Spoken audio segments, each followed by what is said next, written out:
You are joined today by me and Dr. Troy Jackson, and Dr. Gus Vickery is with us. Hello. We are trying something new out. We're going to have just a dialogue between us about a few different topics today, and we hope that this is something that everyone likes. We're just trying out different ways to share how we think about patients, how we think about medical cases, and how we think about health. That's our job here at Authentic Health, is to help people understand their health better, to find their pathway to a better, more optimal, more vibrant state of health. Um, if you like what we're doing, take a moment just to press subscribe. If you're watching this on YouTube, press subscribe. If you're listening to the podcast, press subscribe. That's the best way to support us. It allows us to rise up in the ranks of YouTube and Apple so other people can see what we are trying to do. We feel like our message is important and we want other people to hear it, even if they're not our actual patients. So please do that. That'll be very helpful to us. But today we're going to talk a little bit about the PCOS case report that Dr. Vickery recorded a few weeks ago, probably by the time this comes out. And I thought it was a wonderful case report for a variety of different reasons. I just wanted to talk to you about it, Gus, and just see, just talk to people who maybe haven't seen it, just kind of the overview of what you were able to accomplish with this patient over a few years. Yeah, thank you, Troy. And yeah, we just to reiterate, we are each individually creating content based on topics of interest, things we're seeing in clinic, meant to be useful to you for programming health. But we wanted to have a dialogue-based podcast where we walk through some of these case studies together and kind of share our viewpoints, learning from each other, but also letting you learn from both of us. So I had originally presented this at a conference for clinicians, and then the response was so positive, I decided to simplify it and present it to our patients and our email list. And it's a wonderful story of a person who's been through an enormous amount of hardship, and at, say, the middle stage of life, starting around age 48, decided that she wanted to feel better, who had very complex medical challenges and a backdrop of significant trauma and stress, which is not uncommon for many people in our society today. And what that case study revealed is what's possible, which is that the particular medical issues we were dealing with, like polycystic ovarian syndrome, accompanied, of course, by blood pressure issues, fatty liver issues, cholesterol issues, inflammation, gut issues, hormonal issues, that in fact that could be reversed and that she could be restored to normal health, and not need ongoing medications to even treat the condition. And so we walked through the data sets of that case study, showing the flow of the data over time, and that this took a good 2.5 years. And we're still working on it. There's still improvements to be made.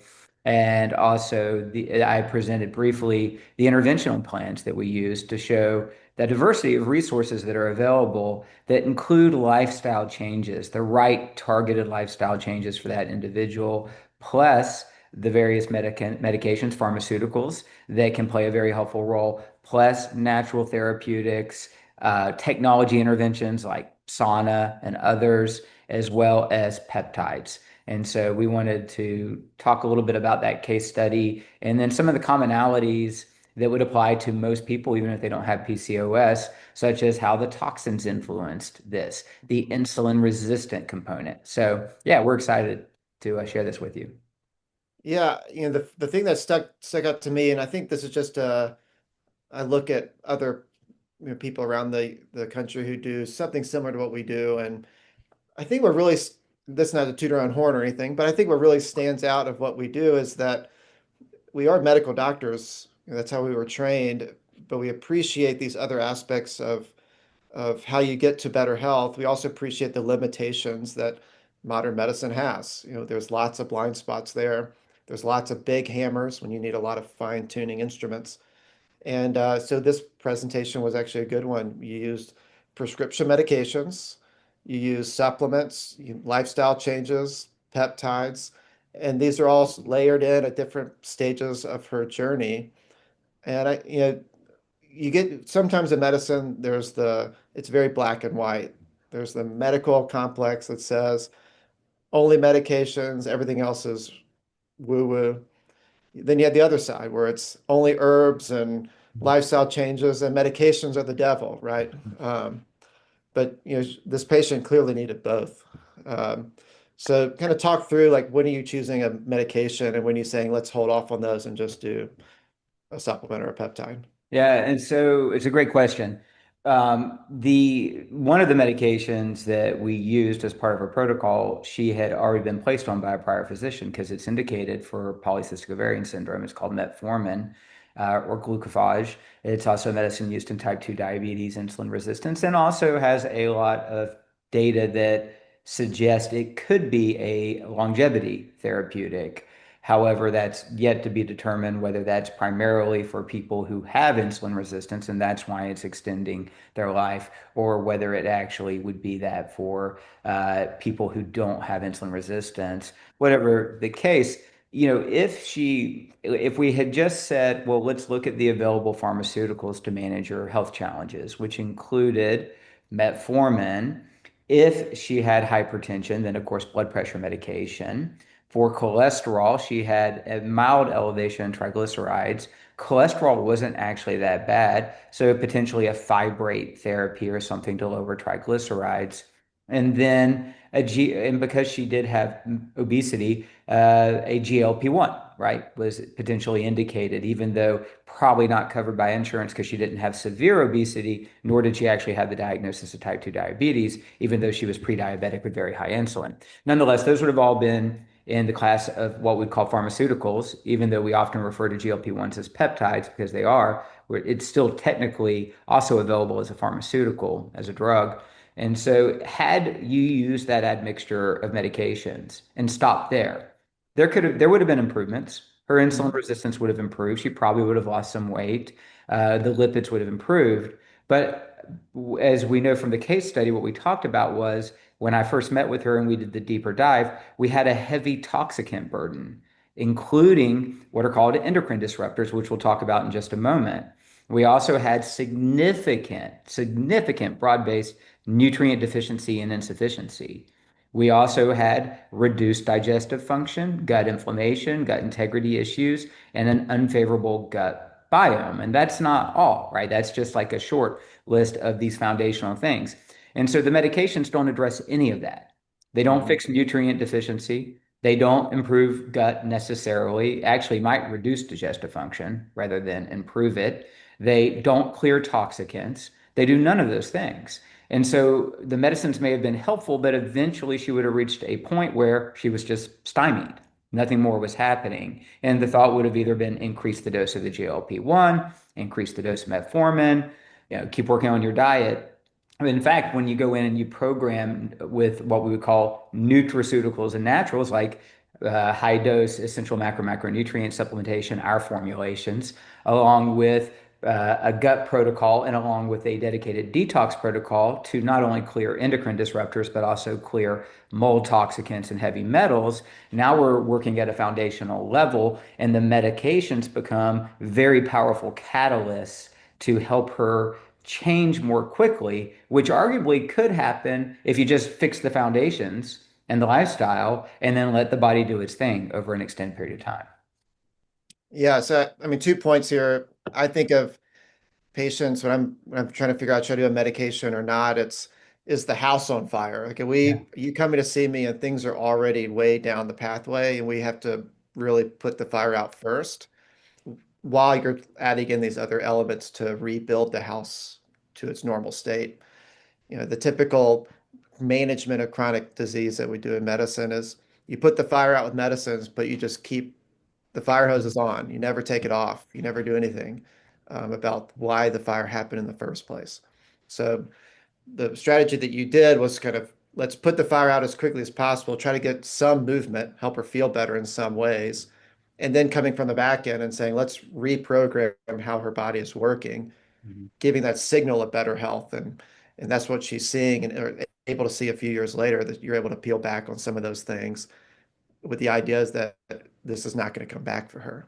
Yes. Right. Yes, exactly. And also, even though I didn't mention it, on my list, on my protocol, I mentioned that I used a actual prescription sleeping medication. In this Mhm. case, chose prescription. I prefer not. I prefer that we restore sleep naturally, and the body wants to sleep, and the brain wants to sleep. And if you set up the right inputs to retrain circadian biology, and there are many natural therapeutics, you can often get sleep back re-entrained. This is a person who had chronic insomnia with ongoing trauma on a background of severe trauma and high anxiety, and simply wasn't going to sleep with only the natural options. And as we know, insufficient sleep would actually confound her ability to lose weight, reverse insulin resistance, lower inflammation, improve her gut biome. And so we had to address it. And in this particular case, a pharmaceutical tool that actually allowed her to go to sleep and stay asleep was preferable to simply letting the sleep deprivation continue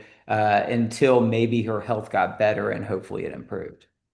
Yeah, you kind of pick some things are good enough. You just got to get past step one, step two, and then you can program in something that's Mhm. more long term, overall healthy for like circadian rhythm and stuff like that. So I like that. I think it was a good example of working with someone like not necessarily with us, but someone like what we're doing, where you can use any tool in the toolbox. You're not just limiting yourself to single interventions.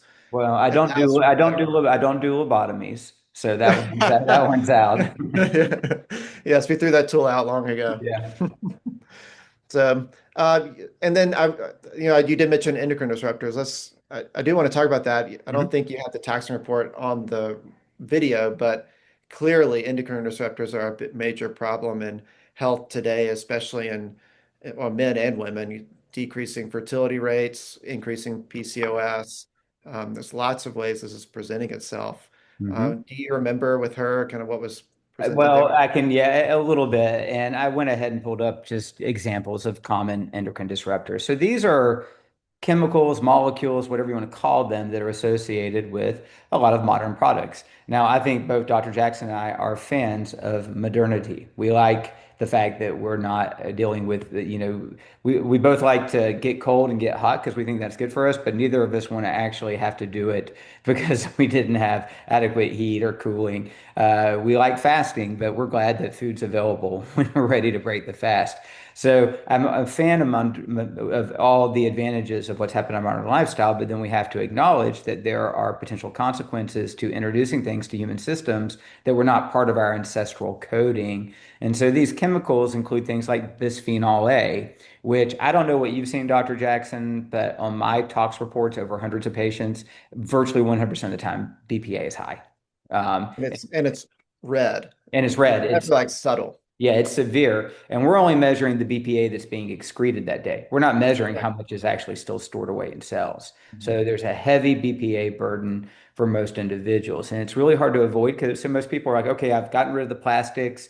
If you haven't, then you better. Like it's time. At the very least, go on Amazon today or somewhere and order the glass food storage containers and stop putting your food in plastic. Also, switch out your plastic cups and containers and plastic water drinking bottles and get filtered water, some filtered water system, and have stainless steel or glass for that. Those are easy first steps. Nonetheless, there's BPA in your car, there's BPA in your synthetic clothing, there's BPA in all these other places, which is why, Seats. yeah, exactly. Yes. So exactly why when we have people who've done those first steps, we're still seeing high levels. It's an endocrine disruptor. It's not the only thing that's bad about it, but it is. Phthalates, which are also in all kinds of plastic products, including cosmetics and fragrances and personal care products. PFASs, which please, if you have anything Teflon uh, in terms of your clothing or your food packaging or your cookware, go throw it in the dumpster today. Stop putting PFASs in your system. They stay in the body potentially forever. Pesticides, organophosphate pesticides, which we commonly see on our toxicant reports, which are heavily contaminated in water and food.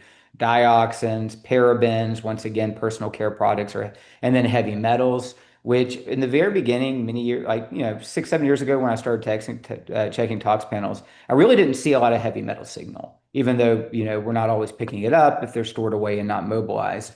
Now, every report, I see multiple heavy metals, which speaks to the increasing contamination of our soil, water, and food supply with heavy metals. So these endocrine disruptors are very hard to avoid. Like you do have to begin to look at all the, certainly in your home environment. That's the one environment you can really control, and to some extent, maybe your working environment, where you walk through the stepwise process of cookware, food storage, what you drink out of, the food that you actually eat, as well as your personal care products and your, soap, shampoo, toothpaste, conditioner, deodorant, makeup, all of these things, which can seem overwhelming. We created a guide, I think, that's still available that walks people through the different categories and with different with the things you would address. Remember that, Dr. J, our toxin guide? Yeah, I remember this. I need to find this. Yeah, This because maybe we'll is have it posted tagged here. to this video and people can just get a copy of that. And it was meant to walk people through this. But if you're not dealing with toxins, then you're ultimately missing a major influencer of your health conditions, period. Because these are essentially poisons. We know that they're poisons. Glyphosate, which is heavily contaminated in our food, Roundup, is a mitochondrial toxin and a toxin to the tight junctions of your gut. It directly causes what's called gut hyperpermeability or leaky gut, which is a root cause of many skin inflammatory conditions and autoimmune conditions, especially thyroid. So it really matters that you care about these poisons and that you think about it as poisons, meaning literally things that are poisoning your body, increasing your risk of disease, affecting your well-being, and shortening your lifespan, and that you begin to become proactive about it. If it's not dealt with, it can confound almost any other type of condition that we're trying to reverse or change. Yeah, I mean, just in my lifespan of being a doctor, this has been like probably the biggest changing field of increasing awareness. When I was in med school and residency, didn't talk a thing about it.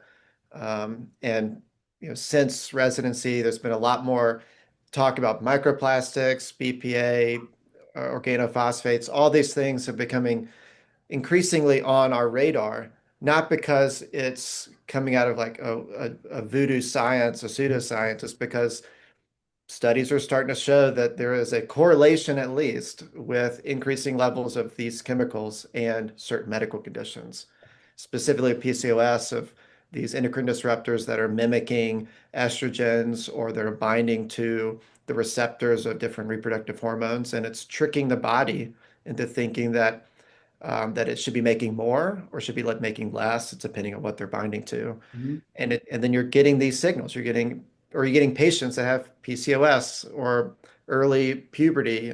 All these different aspects And for are infertility, oh, yeah. infertility. Yeah, right, right, right. And you're like, well, what is this? What's happening here? Why are my, you know, people around us, us doctors as patients and seeing patients, what's going on here? And you're starting to see this start to play out, at least as a correlation. And my thought is that where there's smoke, there's fire, and there probably is a causation here. And especially these, women, we're talking about PCOS specifically. If you're not feeling like you're getting where you need to be, and you're doing all the quote right things, looking here is the next thing because this is a blind spot that you may be missing. We may be filtering water, eating food out of glass or metal containers, but you may be missing something that you don't know until you check. Um, and maybe you are doing the right things, but it just takes time to get it out of the system. Your body is smart, it's trying to store it, hide it, keep it away from you. But if you're trying to lose fat, as an example, it's stored in fat tissue, and you're going to have some mobilization with that. And you have to have a good protocol in place, someone help walk you through it to get these chemicals at as low of a level as possible in your body. Yeah. I think, It's possible. I don't think anybody in modern society is going to be at zero, right? yeah, I was going to say that, the goal here is not to be a bubble boy type picture Mhm. and just be free of everything. It's a lot of it is just reducing exposure and then trusting that your body's detox capacities, you have that for a reason, and you may need support there, of course, but we are made to detox things that are not supposed to be here. And we are not made to experience high levels of plastics and organophosphates all the time.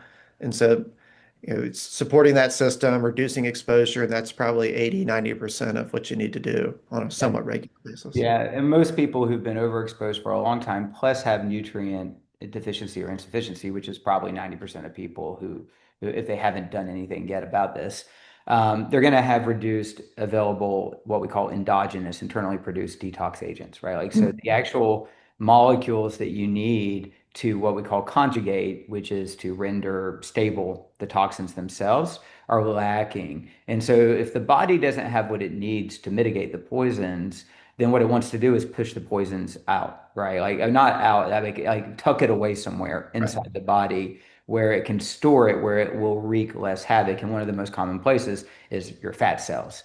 And so if your fat cells are full of a lot of toxins and you at the same time are depleted in glutathione, nitric oxide, other enzymes are not really activated that well. We could talk about that system another time. Mhm. Then essentially the body is inhibited from mobilizing those toxins because it's just going to release them and to really wreak havoc in the bloodstream without the necessary means to actually clear, stabilize, and clear them, which it would do through the gut, through the biliary system, and out through defecation, through sweat, through urination. And so making sure you're restoring that endogenous capability is critical while you bring down the exposure. And I do think for most people, and this is age dependent, most people, certainly younger people, probably wouldn't need to do exceptional things for the internal system if they've optimized nutrient availability, because Mhm. these are built out of nutrients. But essentially, they would just need to reduce that exposure, turn the faucet down, and then they're trust their own body. Because at the end of the day, our message will consistently be your body is resilient, it's strong, it's robust. It was designed brilliantly. In fact, our detox systems were designed, they were overbuilt, anticipating a time like this, right? Thankfully. And so you can trust it to do its job well, but it has to have what it needs to do that job, and you have to reduce the things that are harming it to some degree so it can maintain good health. Yeah, and just to review on your on that patient report, you're supporting glutathione, supporting nitric oxide. Mhm. Y'all did an actual detox protocol of a probably variety of Yeah, fulvic yeah, charcoal. yeah. And then, but you also said, hey, let's do the sauna a few times a week for Mhm. to increase sweating. You did a gut protocol that included fibers to make sure bowel functions Yep. all regular, hydration for urination. There's lots of things that you're kind of Bile support to make sure she's bile fit and healthy. support. Yeah, yeah, that kind of gets you kind of run through the list, but there's lots of support there that's just built into the foundation of what you're doing. So some interventions have maybe three or four reasons behind them, That's right. which is a nice, kind of, it's a nice way of programming where you're trying to help a lot of different things with as many interventions or as little as interventions as possible. Absolutely, because the Yeah. intervention can become overwhelming. But sometimes in a situation like this, where you have a person who's been sick for a long time, they feel terrible, they've got chronic brain fog, their body hurts all the time, they're exhausted. At some point, you may have to do a heavy protocol, right? You're not going to just get the body to turn around with a few tweaks. Like you're going to have to take it there, and that's the case. The earlier we start, before we have disease, before we've actually devolved into a state, to a dysfunctional state that would, essentially fall into the category of disease, the easier it gets. Like for a lot of the people who see me, who might be a little bit on the younger side, I'm calling younger 40, maybe in their late 30s. And they haven't necessarily, they've maintained a reasonably healthy lifestyle. They're not overweight, insulin resistant, all of these things. A lot of times, just fixing the nutrient deficiency and insufficiency solves every other issue, right? Alone, just getting that done. Yeah. Yeah. And you brought up a point that it's good if it's all dependent on where you are. So if you're tracking healthy and there's a little deviation towards poor health, that's a lot easier to fix than if you're all the way down into a disease state and really having to claw out of a hole. This person had a lot of different things that you had to kind of help push her out of. Mhm. Yeah. Yeah. The body will maintain, the concept of homeostasis, which most of you learned at some point in biology class.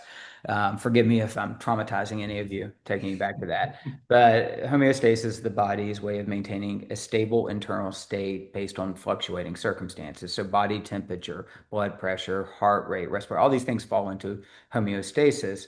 But there's more granular levels of homeostasis that go all the way down into how biochemical pathways flow in your body.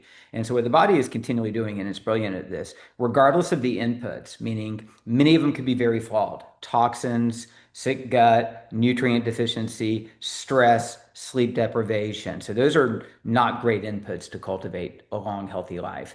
So, regardless of those inputs, the body is continually making its compensations to maintain that stability. And it's really good at it, meaning you can actually live a long time in a very sick body. It's that good at keeping you alive because that's job number one, keep you alive, not necessarily keep you in the best feeling state of your life, keep you alive.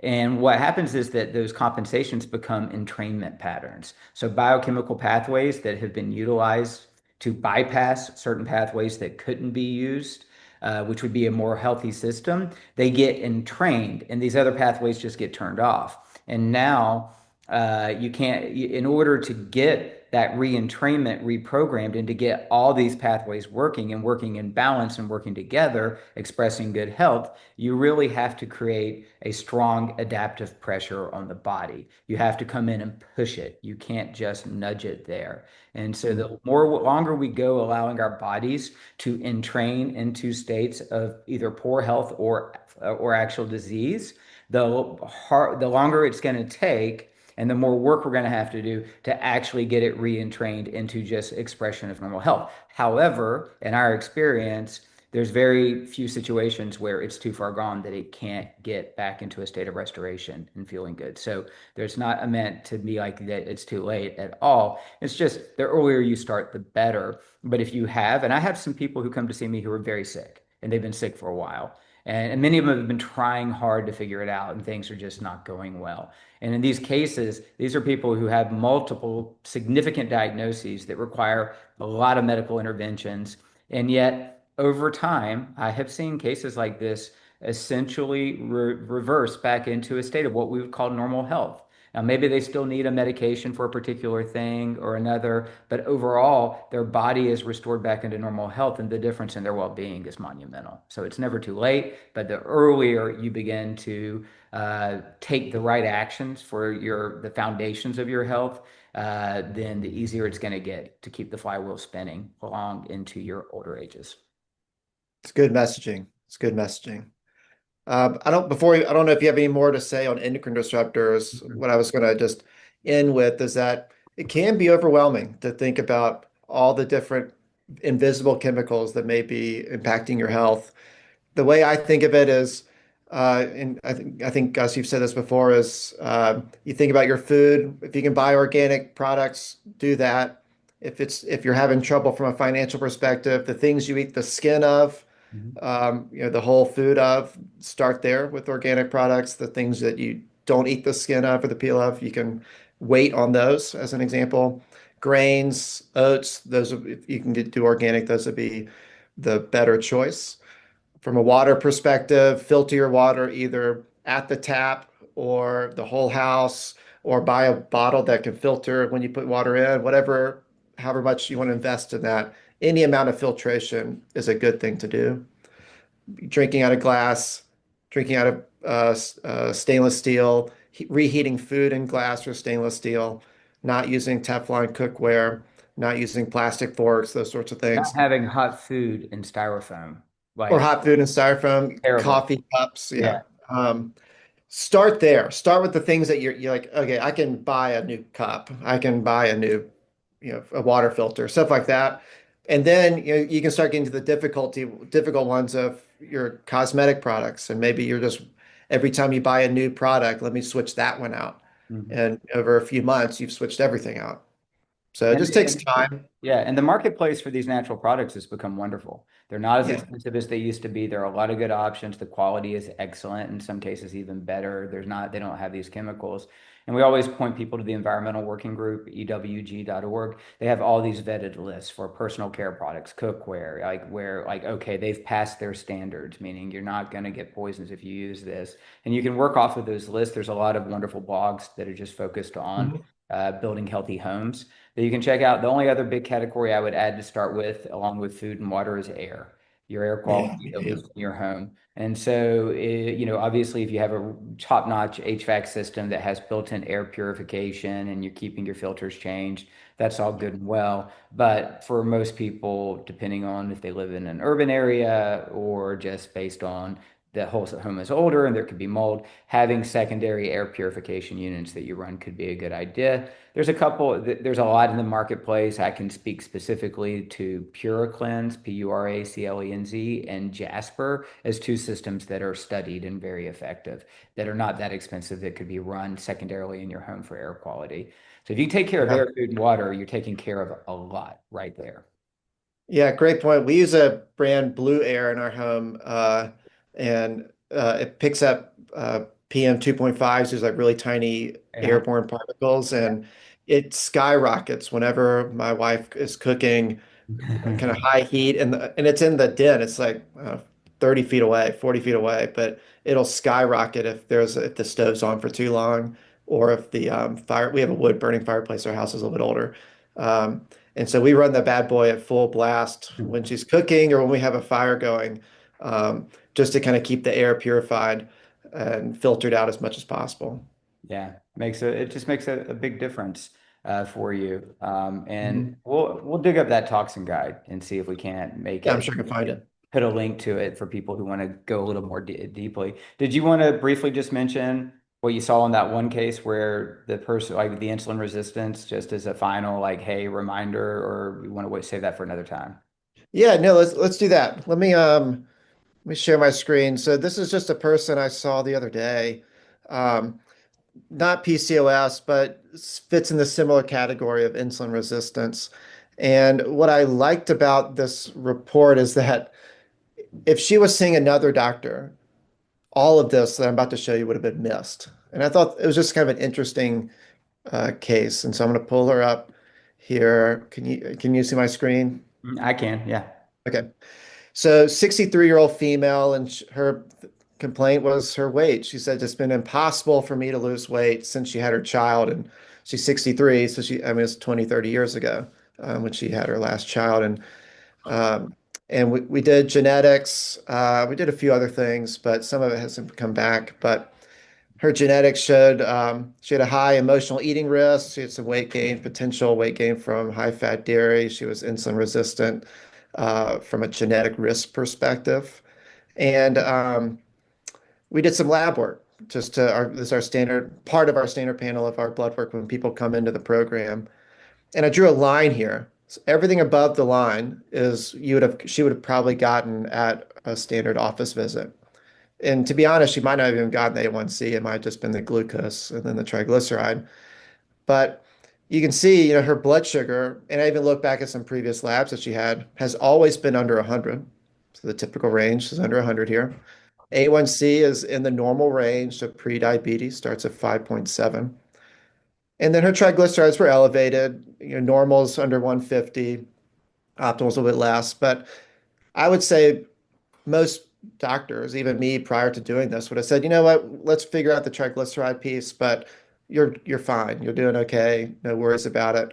Even though she's struggling with weight and has a lot of trouble losing weight, that is a key finding. If you're doing a lot of eating all the right things, you're exercising, you feel like you're doing everything correctly, but you can't lose weight, it's trying to figure out what else is going on. And we didn't even do a toxin report or gut report. That that could be something we end up looking at. But um, down below this line is a part of the things that I found on our initial report. So her fasting insulin is sky high. 57 is that's a pre-diabetes fasting insulin, as far as I'm concerned. I That's mean, how she's keeping her blood sugar under 100 while she's fasting. true, yeah. So it's her insulin has to be so high to keep her blood sugar normal. Mm. But insulin is an obesogenic hormone. It drives fat gain. It drives obesity because it's trying to store chemical or hormones. It's trying to store hormones, trying to store fat. And so this is elevated and this is fasted. So I'm sure after a meal, it's 3, 4 times higher than this number. Her HOMA-IR is a calculated value. It's very well studied in terms of estimating risk of future diabetes, and under 2 is what we shoot for, and hers is at 13. So clearly she is on a path to diabetes, and we just caught her early. And then these next two I think are kind of fascinating. The triglyceride is a form of fat just circulating in the bloodstream, and VLDL is part of that. It's kind of like the first step. VLDL is produced by the liver, and you can see that VLDL levels are really high. So she's having a lot of problems with her metabolism of trying to uh, bring in energy into the cell and burn it into energy to create ATP. And so her body's trying to churn out more energy particles to try to burn to create energy. And she's not able to do so. It's just building up in the bloodstream. And then small dense LDL. This is a one that I think gets missed a lot. So, when you have cholesterol particles, they're coming in different sizes. They're not all the same. You have big, fluffy cholesterol particles. Think of them like beach balls. Then you have small, dense particles, sort of like golf balls. And these smaller particles are more atherogenic, they're more damaging to your blood vessels. And they just you happen to make a lot more of them in an insulin resistant state. And so I can't remember what her cholesterol was. It wasn't bad. I think her LDL is like 110 or something, but half of her LDL particles are small. So she has a very high small particle count. And then she had some liver inflammation. Standard ranges are always fascinating to me. They are ever increasing. I think Yeah. when I was in med school and early residency, I don't remember a 50 of ALT being It was normal. typically less than 30 back at Yeah, yeah. the And the thing is that reference ranges are based off of the population norm. Well, if the population norm is to have elevated liver enzymes, then it's going to be sort of washed up into the reference range. And so when I see an ALT, an AST, these are two liver enzymes above 35, my first thought is that there's some level of fat deposition in the liver. I don't know, Gus, do you think of it that way too? Yeah, I usually in a case like this, I mean, we can't say 100%, but this would typically index to fatty liver. Yeah, and the new name is metabolic associated or metabolic dysfunction associated steatotic liver disease. It's a terrible It's a name. terrible name, and I'm just trying to make people feel less stigmatized, which I agree with. I don't want people Yes, to feel stigmatized at all. We work with a lot of people who have weight challenges, and we're very sympathetic and compassionate and understand that it's not always a matter of personal choice.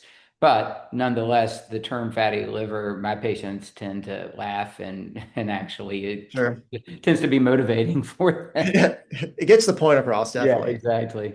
Um, so, I just kind of ran through those numbers, but the point here is that it is very clear that she is insulin resistant. It's very clear that this is at least part of why she has trouble losing weight. And it's completely missed in a standard blood panel. And so a lot of times, it's not that medicine is trying to miss diagnoses, of course, but insulin resistant is something you can measure decades before you get to a pre-diabetes or diabetes diagnosis. And so there's a lot of upstream work that you can do to back off from that pathway. If you're walking down this pathway towards diabetes, you don't have to wait until you have an A1C of 6.5 and need medication. That if you can get the right workup, whether it's us or someone else, that you can backtrack and these numbers can get better without you ever having an A1C that's high. And it's a another way of sort of restoring health. This whole idea we just talked about of intervening before you get to a disease state. And she's pretty far down this pathway, but intervening earlier is a lot easier than intervening later. Yeah, she's I mean, we can't say for sure, but if nothing changed, within 1 year, she's got a hemoglobin A1C that's definitively pre-diabetic. Within Hmm. 2 years, there's a good chance she's being diagnosed with type 2 diabetes out of the blue, right? Like just sort of, oh, wow. Yeah, I thought my blood sugar was normal. Nope, now you've got diabetes, when in fact it was there all along, the actual, kind of process that was leading to it. And, this ties into systemic inflammation, as Dr. Jackson already mentioned, difficulty losing body fat, especially visceral fat, but higher inflammation, impairment of the arterial health and microcirculation.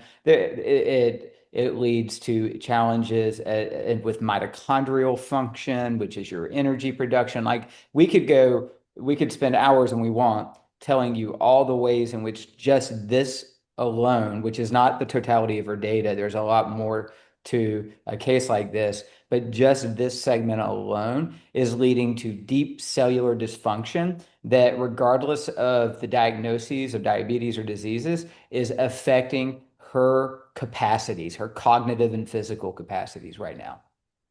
Yeah, and what's interesting is I don't know that I'm not asking her this, but it's very possible she doesn't recognize that. Yeah. That feels like this is just how life is, this is how my normal is. Maybe this is how 63 is supposed to feel like, right? And a big pet peeve of mine is this whole idea of, this is how aging is supposed to be, right? Of course, like being 63 is different than being 23, but a lot of how we assume aging should be is just our imagination. We're just saying this is how it's supposed to be, but all of it's made up. Like she could feel 1,000 times better in 6 months or a year if we can get all this addressed and be like, oh, I've never thought I could feel like this before, right? Yeah. I know you've had patients like that who never thought they could feel as good as they We, feel we, now. we hear it commonly, even from people who come in, the higher performing, super fit person who comes to see me in their 50s, who's really into longevity and these types of things, and they don't have any diagnoses and they look like specimens of human beings and their fitness capacities are amazing. Even we find a lot, right, that's going on foundationally, maybe not metabolics, that needs to be fixed. And even they who would intake self-report, I feel great, a year later are saying, I had no idea what great was. Like this is a whole different ballgame now of my experience of health than I had a year ago. And so I don't think that there's necessarily an end to that journey of pursuing how good you can feel.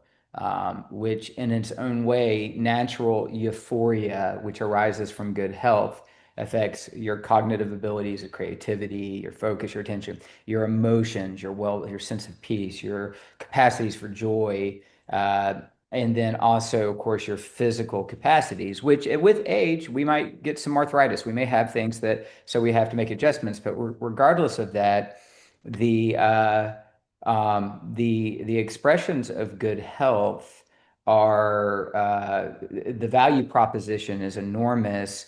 And when the better that you feel, the less you have any inclination to turn to the comfort food or the extra drink or the drug or whatever it is, because your body is giving you its own natural endorphins, your own natural dopamine, your own natural serotonin, and you feel great, and you have no reason to try and disturb that state that you're in.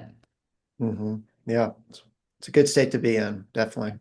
Yes. Well, I want to close out with just a thought I had from your from that case study, because you brought it up, and I just feel like it's a good point to reiterate is on commitment. You mentioned that this patient, it's a 2.5 year process, what you presented over that time frame. But I think you mentioned at the very beginning that she was committed, that she buckled down. She said, I'm gonna do X, Y, Z, whatever you say, I'm gonna do that. Um, I feel like commitment is oftentimes that missing link for patients. It's you have to want it, right? Yeah. Yes. Yeah, like The you. desire, right? I even talked about this in that book, I think, in the opening chapters, Mhm. the Authentic Health book I published in 2017, 18, that one of the things I realized as a clinician back then, seeing 25 patients a day and coming into rooms with lots of people with all kinds of different conditions, fibromyalgia, migraines, insomnia, fatigue, diagnoses, you know, was that oftentimes it felt like, and this was not meant as a judgment at all, because people are where they are for a lot of reasons, and I've been in places my mindset hasn't always been great. Nonetheless, a lot of times I could clearly tell in that room that I was the only one in that room really desiring that person's good health. That Mm. person was desiring some exit from some type of pain, but they weren't really desiring good health, which is understandable that what they were desiring. And I thought, and it finally dawned on me looking at the outcomes of my patients over time and the differences in those outcomes, that that person's own intrinsic desire for health was a 100% necessary ingredient if they were going to walk this path we're talking about. Yeah, I mean, you're right. I can't want it more than you. Yeah. And that's not to say that you or I we could be wrong in the decisions that we make, and it may not help their health in the 3 or 4 months that we're assessing. But it's the idea that we're both working together to this end result. And I want a patient to be healthy, but I also want them to want to be healthy too. And I think when I think of the precision patients I've had, where we've done a lot of deep dive, a lot of hard work, and the ones that did great are the ones that came to see me. They say, "I need this addressed and figured out now." And they're coming with research. They're telling me about things. I'm telling them about things. Those people light years better. And then have some people that are interested, right? They want to kind of know more about themselves. But when I find things, it's tough to turn that interest into a motivation. And those are the harder ones to help, Because when unfortunately. yeah, because when we ask people to do a lot of things that probably are necessary, like in this particular case, this person had to adapt to a regimen of supplementation and Mhm. injections and had to be willing to create a schedule and focus around that. Now, at the end of the day, once you get it organized, it's 10 minutes of your day to know kind of Right. put it all together. It's not, but nonetheless, you'd rather be doing something else. But swallowing capsules, and I understand it. People, and when people were reporting to me, oh my gosh, the number of capsules. But I'm constantly like, we have to reframe your mindset around this, because what if this wasn't available to you? Right? What if these resources, these tools, these molecules weren't available, and all you had was what you could do plus a pharmaceutical or two? And a case like I presented, that 2.5 years becomes 5 years, if it works at all, right? And that was it, then, and if that's what a person wants, then we can choose that, right? We'll just have you only take, what you're willing to take. But if I do understand some of my patients have physical swallowing problems, it's Mhm. painful. And so we'll find other ways. We can put it into powders. We can, we got to come around it, but we've got to get these things into your system. And the more that a person is excited, there are tools and resources beyond what I understood. There are things that I can put into my body that are going to make it easier for me to get healthy and help me feel better faster. I am excited. I want to do this. If you have more for me to do, I will do it. Those are the best patients, right? Good. Yeah, they trust you Mhm. and they trust their bodies that it will be better. And Yes. I think that is that commitment is a secret sauce. And I really want to cultivate that for our listeners. If you don't see us, that if you are having some level of poor health or you're worried about your health in some way, it's having that commitment to say, I'm going to make this change. And it might be a small one. It might be a really big one, like joining a program like ours. But it's committing to that change and seeing it through and being curious and adaptable. And maybe I will take more supplements for a while, or maybe I will do a shot every day for a month, or maybe I will spend a little more money to get this deeper investigative work.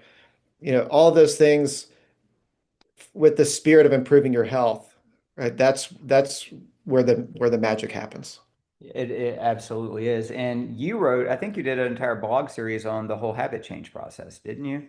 At one Yeah, point? we're gonna try to redo that one for Yeah. December in prep work Yeah. for the It's new a year. it's a relatively simple, common sense formula approach, and it works if you apply it. And we'll make sure we get that available. And a lot of the foundational stuff that we're talking about, not so much the toxins because I wasn't aware, but that book I mentioned earlier, Authentic Health, that I published in Mhm. 2018, that I wrote for my patients, which was like the most simplistic presentation regarding mindset and desire, commitment, habit change, stress, and then ways to modulate stress through breath and mindfulness, nutrition. What are the foundations of nutrition that apply regardless of the diet? Physical activity, sleep. What's the bullet point list of everything you can do to improve? All of that was summarized in that book. And it's still a good book. I just don't market it very much, but I am right now because if a listener is like, I really want to learn these foundations, that book is actually a great encapsulation of foundations. It's not long, it's simply written,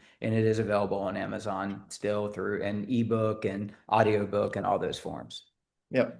Yeah, it's a wonderful book. I have one. I got it even before I met you. So Yeah, yeah, it's good. yeah. Well, that's all I have. Gus, did you have anything else you want to talk about? Nope, that's it. I've enjoyed doing this with you. I guess this is our Yeah. first version, right? Like this is our first practice session. So yeah, if for those of you who listen, your feedback is great, right? Tell us what was great about it, what was not great about it, where were we possibly wasting your time? Because this is for you. And so feedback is great because, and if you liked it, let us know too, because then we'll make sure we keep doing this. These combination podcasts where the two of us together dialogue about these things. So thank you all. Anybody who gave us your time and attention, that's an incredibly valuable resource. So thank you. Thank you. Y'all take care. Bye-bye. Bye bye.